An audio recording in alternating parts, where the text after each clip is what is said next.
ជាមិត្តរួមសាលាជីវ៉ាគឺជាសិស្សប្អូនបងកែភ្នែកទាំងគូរបស់នួនល្អ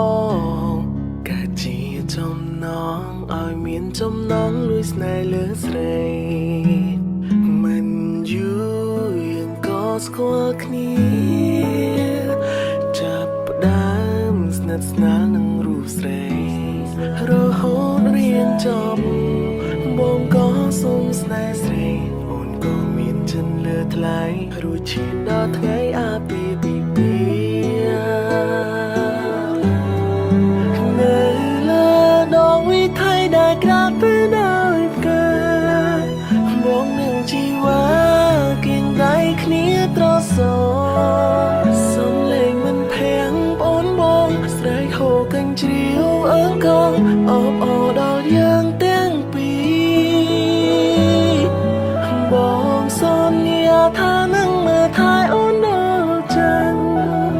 មិនប្រែក្រឡាំងបេះដូងជួងជីវ៉ា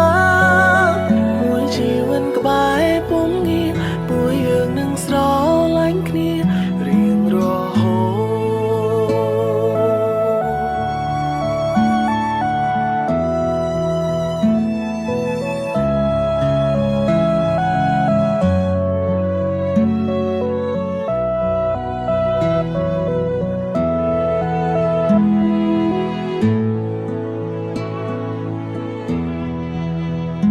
មិនយូរយើងក៏ស្គាល់គ្នាចាប់ផ្ដើមស្និទ្ធស្នាលនឹងរូបស្រីរហូតរៀនចប់បងក៏សុំស្នេហ៍ស្រីអូនក៏មានចិនលើថ្លៃរួចឈានដល់ថ្ងៃអាពាហ៍ពិពាហ៍នៅលើដងវិថីដែលក្រាបពេលដោយផ្កាបងនឹងជីវ៉ាគៀងដៃគ្នាត្រសសំលេងមិនភាំងប្អូនបងស្រែកហូរកញ្ជ្រៀវអើងកងអបអរដល់យើងទាំងពីរបងសន្យាថានឹងមើលថែអូនដល់ចិនមិនប្រែក្រឡាំងបេះដូងជួងជីវ៉ា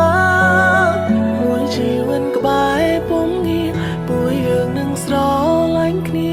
រៀងរហូតមួយជីវិតក្បែរពុំ